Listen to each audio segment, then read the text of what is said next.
Yo le doy gracias a Dios porque tenemos un Dios restaurador.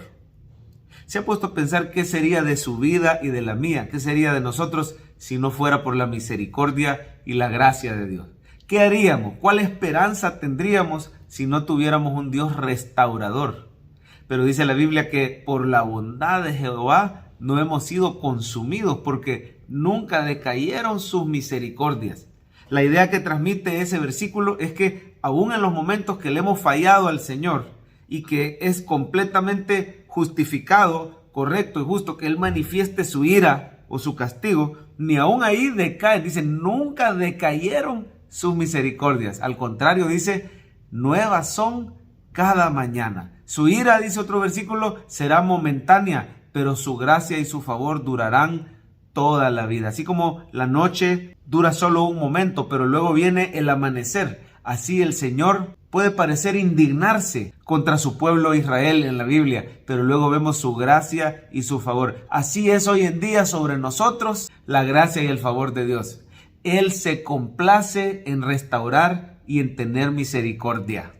Tenemos un Dios amoroso que nos restaura y Él dice en su palabra, separados de mí, nada podéis hacer. El salmista decía, mejor es tu misericordia que la vida, mis labios te alabarán. Hablando de la misericordia de Dios, dice que como la altura de los cielos sobre la tierra, engrandeció sobre nosotros su misericordia. ¿Por qué alabamos a Dios? ¿Por qué podemos acercarnos a Él? Porque Él es un Dios perdonador que no toma en cuenta los pecados y que cancela nuestras deudas en la persona de Cristo en la cruz. Si no fuera por eso, nadie se podría acercar a Dios y nadie le podría alabar. Este día reconozcamos que estamos delante de Dios, que tenemos una relación con Él, solo porque Él es un Dios amoroso y restaurador y perdonador. Aún nuestra santidad, aún nuestra piedad, se la debemos a la misericordia y a la gracia de Dios. Por supuesto, debemos esforzarnos por andar en santidad y agradarle en todos nuestros caminos,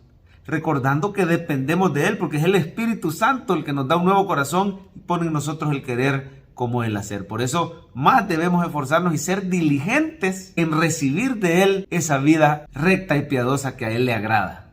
Miren, en la Biblia vemos tantas veces ejemplos de la misericordia restauradora del Señor. A mí me sobresalen, por ejemplo, los capítulos 29 y 30 de Isaías. No, hombre, ambos capítulos denuncian el pecado del pueblo de Dios de diferentes ángulos. Por ejemplo, en el 29 está denunciando la hipocresía religiosa de Israel. Dice, este pueblo de labios me honra y su corazón está lejos de mí. Es decir, ellos tenían muchos rituales religiosos. Está regañando a los judíos, ¿verdad? Porque dice, ay de Ariel. Ariel se refiere a Jerusalén, la ciudad de David. Dice, ustedes los judíos, dice que tanto tienen sus rituales religiosos y aparentemente me alaban, pero yo veo su corazón. Eso es lo que pasa, que a Dios no lo podemos engañar, porque si vemos nuestro corazón, todos le fallamos al Señor. Y dice, su corazón está lejos de mí. Por eso les va a venir esto, los van a invadir, van a venir un montón de naciones contra ustedes. Pero inmediatamente a medio capítulo 29 empieza a decir que a estas naciones que atacan a Ariel o a Jerusalén les va a ir mal, que el Señor los va a castigar, que va a venir sobre ellos un terror como que fuera un sueño o una pesadilla, ¿verdad? Y al final termina hablando palabras de restauración al pueblo de Dios. Fíjese usted, en la parte final de Isaías 29, dice en el versículo 22, por tanto Jehová que redimió a Abraham, dice así a la casa de Jacob, no será ahora avergonzado Jacob. Ahí estamos usted y yo como pueblo de Dios. Ni su rostro se pondrá pálido, porque veré a sus hijos, obra de mis manos en medio de ellos, que santificarán mi nombre. Está hablando de una conversión que el Señor va a obrar en nosotros.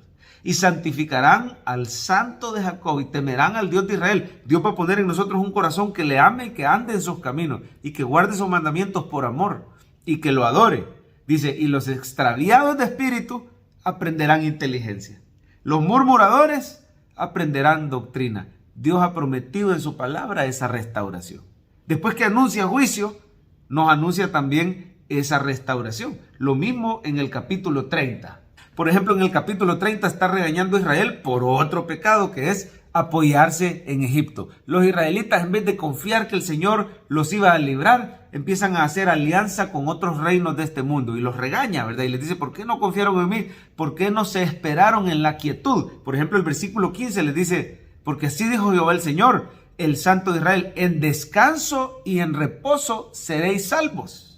En quietud y en confianza será vuestra fortaleza, y no quisiste. Ahí está hablando de Jesús indirectamente. Dice, cuando descansamos y reposamos. Cristo es el reposo del creyente. Cuando los israelitas tenían su día de reposo, su sábado que tenían que guardar, eso estaba hablando a manera de sombra o a manera de tipo, estaba hablando del reposo que íbamos a tener de Cristo, ¿verdad? En Él reposamos de nuestras obras y descansamos en la gran salvación que Dios va a hacer por nosotros en la cruz.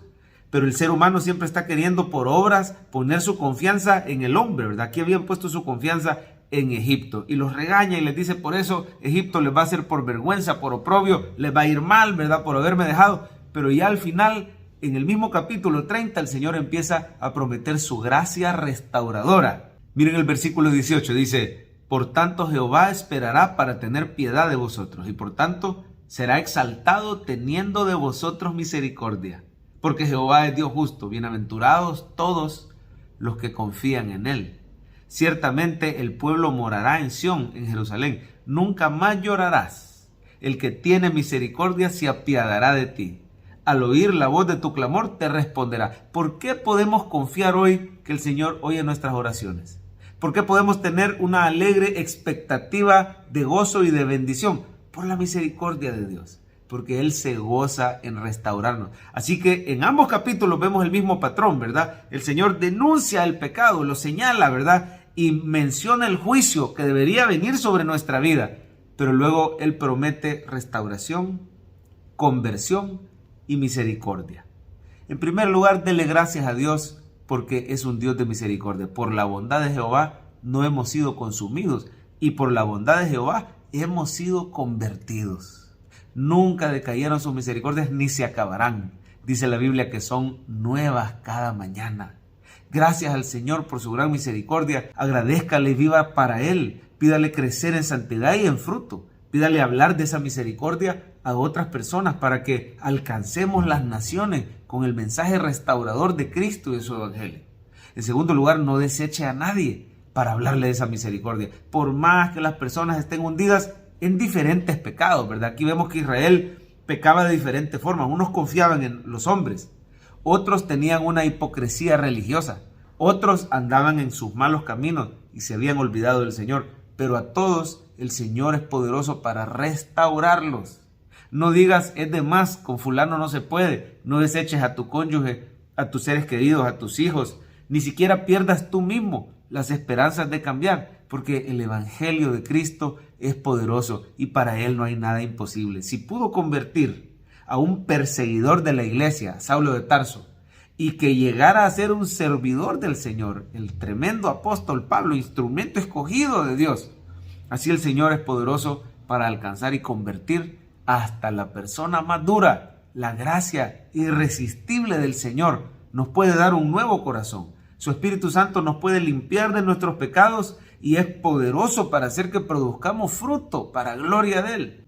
Y en tercer lugar, que su bondad sea suficiente motivo para que busquemos andar en santidad. La santidad es algo que da buen testimonio ante el mundo. La santidad es algo que nos abre puertas de bendición. Pero la santidad solo es posible por medio de Cristo. Él dice, si me amáis, guardad mis mandamientos. Él dice, al que mucho se le perdona, mucho ama. Es una gran responsabilidad haber recibido la gracia y el perdón del Señor. Y debemos de andar en nuestros caminos demostrando el amor de Dios con nuestro culto racional, que es no conformarnos a este siglo, sino ser transformados por medio de la renovación de nuestro entendimiento para comprobar la buena voluntad de Dios, agradable y perfecta. Dice también que nosotros le amamos a Él porque Él nos amó primero. Quiere decir que si el amor por Dios se demuestra en nuestra obediencia a sus mandamientos, no podemos decir cuánto me ama Dios, yo he recibido su gracia y que en nuestros caminos no se note ese amor, porque si de verdad Él nos ama, ahora nosotros lo tenemos que amar a Él y vivir para Él.